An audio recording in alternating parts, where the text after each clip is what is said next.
Hey, what's up, everybody? My name is Brandon Gerdes, and you're tuned into Body Geeks. And today's episode, I'm going to go over a New York Pro, the 2021 New York Pro preview. So, kind of felt inspired to make a video like this because I'm a big fan of bodybuilding. I've been a fan of it for a while now. I did my first show in 2007. I was following bodybuilding for a few years before that, back when I'd get all my news from, the magazines, and maybe occasionally hop on a website with my old dial-up connection internet that would take 5 minutes to load the pictures from a show or something. But anyways, I've been a fan for a while, so as much as I enjoy lifting myself and competing and having my own journey or coaching people and being part of their stuff, I still like to just watch the shows and watch the storylines that develop throughout the year leading into the Olympia. And then every year, the Olympia is the climax of that year's storyline. We get to see the new champions or the reigning champions repeat. And then, we start another year. We go from there. So before I get into the New York Pro, I want to go over something with you real quick. A lot of people, that are fans of bodybuilding and classic physique and everything related to that, they're kind of just fans of the Olympia, meaning that maybe they follow the competitors on social media throughout the year. And they may follow them for some of the big shows with the expos because, you go to an expo, kind of at least pre-COVID stuff. You go to an expo and you get a bunch of free supplements and swag and different things from all these companies. And maybe you get to meet somebody that you follow. You kind of follow their life or their story on their social media. But most people don't really tune into the competition outside of looking at pictures until we get to the bigger shows like the Arnold Classic or the Olympia. So for somebody like me that's a little more in depth as a fan, I follow it with a lot more detail than that. And I like to follow the storyline that builds up to the Olympia, and that is the qualification system. You have to know, how can you qualify to the Olympia? I mean, this is the pinnacle of the whole organization. Winning an Olympia title or even just qualifying for an Olympia competition is something that most people that compete never reach. So to see these people's I hate to use the term journey, but to see their story, right? Go from amateur to pro to qualifying for the Olympia and then trying to rise up the ranks at the Olympia is something that's fascinating. So let me get right into it. I'm going to start sharing my screen.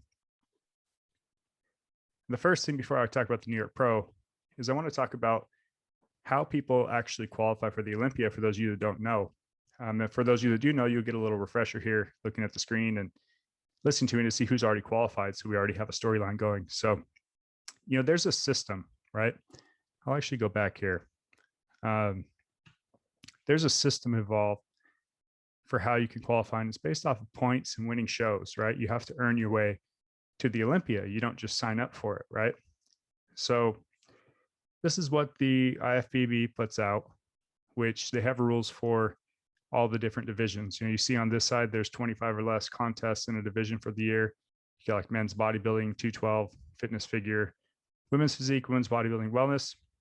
Or if you have more than 25 contests, classic physique, men's physique, and bikini, right? Who qualifies? So let's talk about men's bodybuilding and 212 first. I'm only going to cover bodybuilding and classic physique because that's what I'm into. So if you're one of the other divisions, I'm sorry, but there's too much to follow now. And those are what I like to follow. So as an open bodybuilder, a 212 competitor, the top 5 from the previous year's Olympia will get an automatic qualification to the Olympia again. So that's a huge milestone to make because, these guys that place top 5, they could take the whole year off to prepare for the Olympia again if they want to. Now, besides them, the winner of each contest throughout the year obviously gets an Olympia qualification. And that is true across all divisions. If you win a pro show, you can go to the Olympia. So that's probably the best way to qualify for the Olympia and do it. If you don't win a show, then it goes top 3 based on point standings. And they have a whole system in place for how you earn points. A tier 1 show like the Arnold Classic, getting second place there, obviously first place would give you a qualification, right? Getting second place there gives you 10 points. That's a significant amount because there's tier 1, tier 2, tier 3, and tier 4. If you go down to a tier 4 contest, second place is only 4 points. So 10 points versus 4 points for second place is a big difference, right? The reason these points are varied like that is because the Arnold Classic has more prize money and usually attracts a higher caliber of competitor versus a tier 4 contest like what we saw from the Indy Pro. Usually you only have maybe one or two of the Olympia caliber guys competing in it because they're looking for the win so they can get their qualification. The rest of the lineup are guys that, sure, they'd love to win and they're working towards that, but they're probably going to do several shows throughout the year and try and qualify on points, right? So you can look here, tier 2 contests.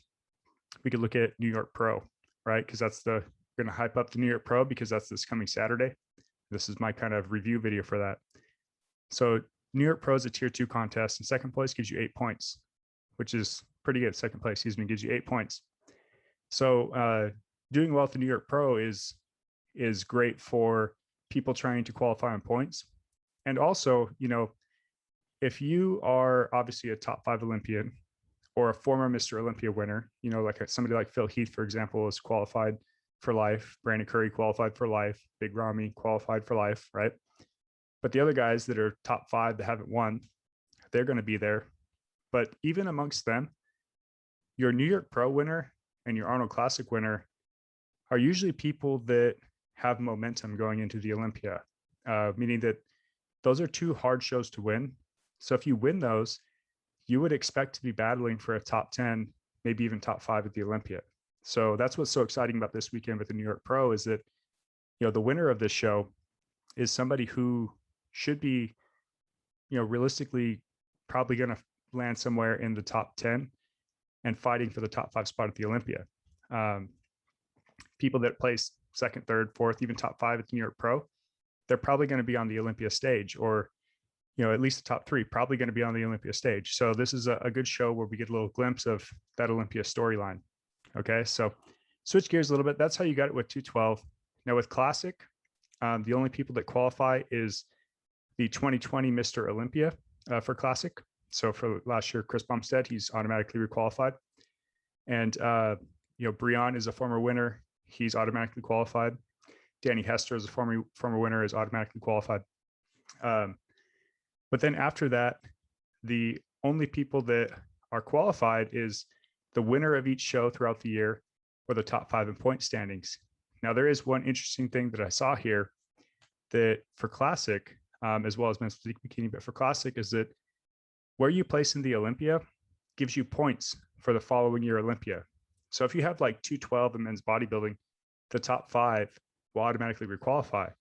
In Classic, that is not the case. However, you do get a significant amount of points. So like Terrence Ruffin, right, got second place at the 2020 Olympia for Classic Physique. He has 12 points already. So, that's a great thing because you have the winners are going to qualify and then the top 5 point standings. So obviously placing well at the Olympia gives you a significant points advantage going into the next year, which means that maybe they don't have to compete a ton to qualify off points. However, I'd say if you place top 5 at the Olympia, I would be surprised if you couldn't enter a show the following year and get a win to qualify for the Olympia again. So anyways, I just wanted to review a little bit of that to give you an idea of what this means, why people need to do these shows and how they can qualify for the Olympia, why it's such a big deal. Because winning a pro show is huge. First way to get to the Olympia, right? That's great. In bodybuilding in 212, only your top 3 in point standings. So you have to place well at several shows if you don't win in order to qualify. And that's a challenge, right? So that's exciting to follow. And it's exciting to follow each pro show to see kind of how the story is unfolding and seeing who is qualifying and who is kind of battling each other for those qualification spots. Same thing can be said for Classic Physique. All right, so now let me go back here, and you can actually go. This is all on the Ifbb Pro website, by the way, ifbbpro.com. You can actually go and view all the people that are qualified for the Olympia already. So we see here for like men's bodybuilding, James Hollingshead, Regan Grimes, Big Ramy, Brandon Curry, Phil Heath, of course, Hadi Chupin, William Bonek, and of course, Justin Rodriguez just got the Ifbb or the Indy Pro win. So he's on there as well. So you can see, all right, this is already our list of people competing. And then here's our points race, right? So we can see Mohamed El Imam, who got second at the Indy Pro. He's got 8 points, right? And then a guy who's making a lot of noise lately, Blessing Awodibu, he has 3 points. So, if he doesn't win a show this year, I know he's planning on doing. Talking about Blessing right now, he did the Indy. He's planning on doing New York and then the Cal out here on the West Coast. So if he doesn't win any of these 3 shows, he's got to get significant points to try and get up to the top 3 here. And we have all these shows throughout the year. So all these people and all the other competitors that are going to be jumping in, as the year unfolds, this points race is exciting to see who the top 3 are going to qualify, as well as seeing who our winners are, right? Of course, you got the same thing for the 212. Tonio Burton, he just won at Indy, so he's now on the list. You can see Kamala Algarni and Sean Clarita, they're former Olympia champions, so they're already on there. Interesting one, George Peterson has already qualified. He's obviously a threat, and somebody I follow pretty closely with this because he's a former classic guy, so I'm always rooting for him. We'll go down. Classic physique, for example. You can actually see Bumstead and Breon are already qualified. Maybe Danny Hester is not planning on competing this year. I'm not sure, but it's possible maybe he's retiring, although I don't think Danny will ever retire. I think that guy will look phenomenal until he's 100 years old. That's just how he is. But anyways, he could be on here if he wanted to be. But I believe Devon Wilson, he's the one that won the Pittsburgh. So he got his win there. And you could see, like, for example, top 5 to qualify, Terrence Ruffin, right? His 12 points from the Olympia last year has him leading the points race so far. Now, I don't know what Terrence is planning on doing as far as competing this year, but if he does compete, I would be surprised if he doesn't win whatever show he competes in before going to the Olympia. But either way, he's leading the points right now. So just a little interesting thing to pay attention to, right? So now you understand why somebody like me is excited for the New York Pro this weekend. It's not just who's going to win the New York Pro. It's also I'm getting my Olympia hype going, even though it's not till towards the end of the year, right? So anyways, let's move on. So with the New York Pro coming up, my favorite to win the show, it's tough. I got to say Justin Rodriguez you got to throw his name in for potential to win it. He's done well there in the past. He just won the Indy Pro, and he's looking great. So it'd be very tough to do a prediction without having him in the mix. Let me actually share my screen again, and I can get this going for you guys so we can see who I'm talking about. All right, so we'll pull up Justin Rodriguez.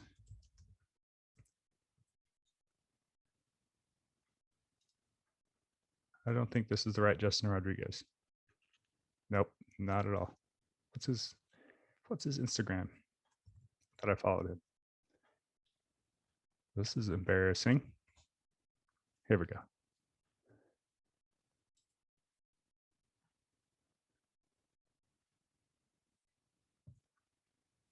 All right, so this is how he looked at Indy.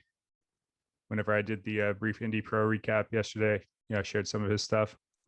Phenomenal looking physique. I think he's very reminiscent of a Victor Martinez in that front double by in some of his front shots. But he would obviously be one of the favorites. So I think if he's not first, he's second. I'd be surprised if he dropped any lower than that. And I think that one of the biggest people that are a threat to win this show, they could push him far, is this guy, Nick Walker. Now, Nick has been posting just some absolutely insane stuff. Him and his coach, Matt Jansen. I mean, the dude has just an insane amount of muscle. So the New York Pro has usually been one where people who are freaky, right, is the best way to describe it. Lots of muscle, crazy conditioning, that they do well at that show. So I think based on what I'm seeing from Nick, anybody can look good on social media. I get it. But I mean, this is just in the gym, like posing room shot. And he's looking nuts with no tan.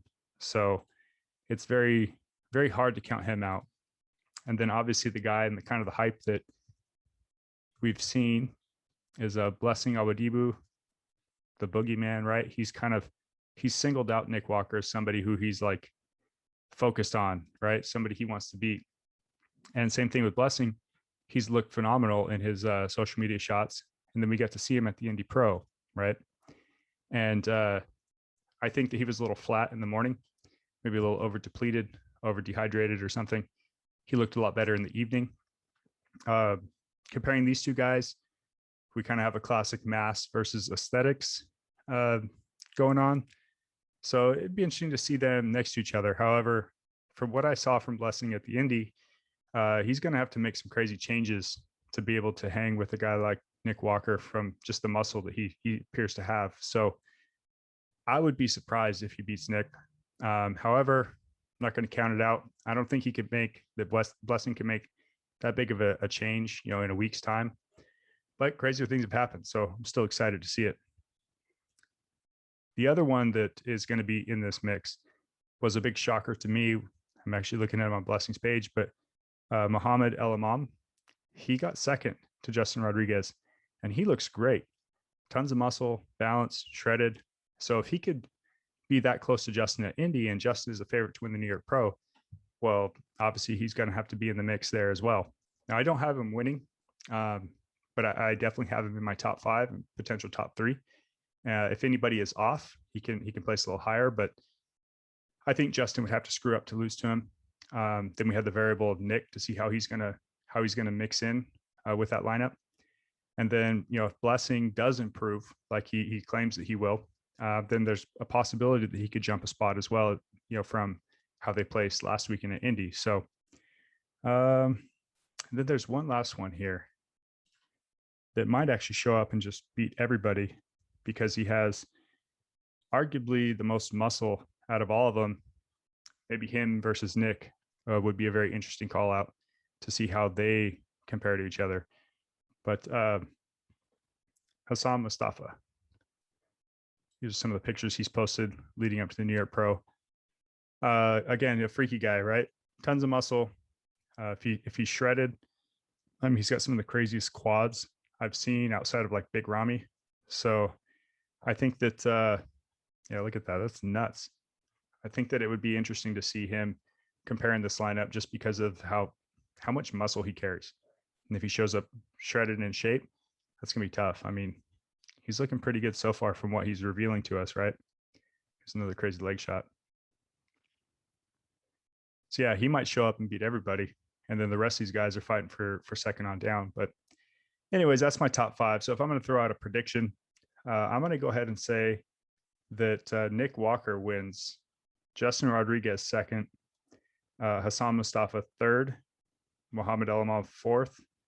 Ooh, this is tough. Blessing fifth. Man, I might even see Blessing's kind of a variable. If he fills out a little more and brings the same kind of sharp conditioning he had, he got the first show jitters kind of out of the way, I could see him placing higher. So this will be an exciting one to watch. But let's see. Let me get my final one now that I'm thinking about it. Final prediction: Nick Walker wins, Justin Rodriguez second, Hassan Mustafa third, Blessing Awadibu fourth, and Muhammad El Imam fifth. That's what I think is going to happen there. So, all right, let me get out of this. I think in the 212, it's tough. There's a lot of great guys, just like we saw at Indy. I got online and I looked up, some of the guys that I didn't really know a whole lot about. But I'm actually going to go out on a limb and say that John Jewett is going to perfect things from last weekend, even though I know he placed third. And I think he might get the win here in New York. I think we might see him a bit fuller, bringing that kind of crazy condition. I'm definitely rooting for him. So I'm going to have him in my first spot. Some of the other guys that were impressive last weekend were Nathan Epler and Noel Adame. So, they're going to be in the mix as well. There's a lot of great guys there. And unfortunately, I don't know enough about any one of them. By looking at their physiques on Instagram, it was really tough. So I can't accurately make a prediction here. I'm going to just have to see it whenever they're on stage and then decide how I'm going to go from there. Then we have, let's see, in Classic, there was a long list of guys in Classic. And I find this guy here. I looked up every single one of them, or 90% of them, because I didn't recognize most of the names, to be honest. And I saw a lot of great physiques, but I didn't see, actually, let me rephrase it. I saw a lot of good physiques, but I didn't see a lot of like Olympia caliber physiques. I didn't see anybody that was going to walk in and just dominate the show, you know, and get their win, or even have some guys battling. So one name I did see on the list was Danny Unin, who has placed very well at the Olympia several times now, a little more of a veteran in classic. And he kind of had talked about maybe going to 212 or hinted at that, but I don't think he has the muscle for that. So I think classic is a good spot for him until he can outgrow that division, if that's what he wants to do.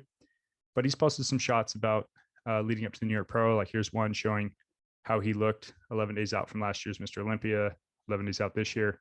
I don't know if that's a filtered picture or not or what, but there is a significant difference there. So some of the stuff he's posted, he's looking great, but I know from past experience that he's looked great on stage at shows like the Olympia, where he's placed incredibly well. So I think he's the heavy favorite going into the show, and I'd be surprised if he didn't get the victory in New York for classic physique. So yeah, that's getting a little long-winded here, so I think I might end this episode now, but just want to do a little more prediction, a little more talk, a little more hype. Hopefully now you understand a little more about the process to qualify for the Olympia, who's already qualified. And then when these shows happen, you could be a little more excited to see how the points chase is going. Obviously seeing who gets to win the shows and qualify that way as well. So I'm excited. I'm already looking forward to this year's Olympia. I talked to Breon a lot. We're doing a lot of different things this off season, so it's going to be kind of a new look for him as well. But as a fan of the whole, you know, sport, I like following all of it. I like following everybody's storyline and seeing how the season unfolds leading up to the Olympia this year. So anyways, thanks for tuning in. Until next time, you're watching Body Geeks.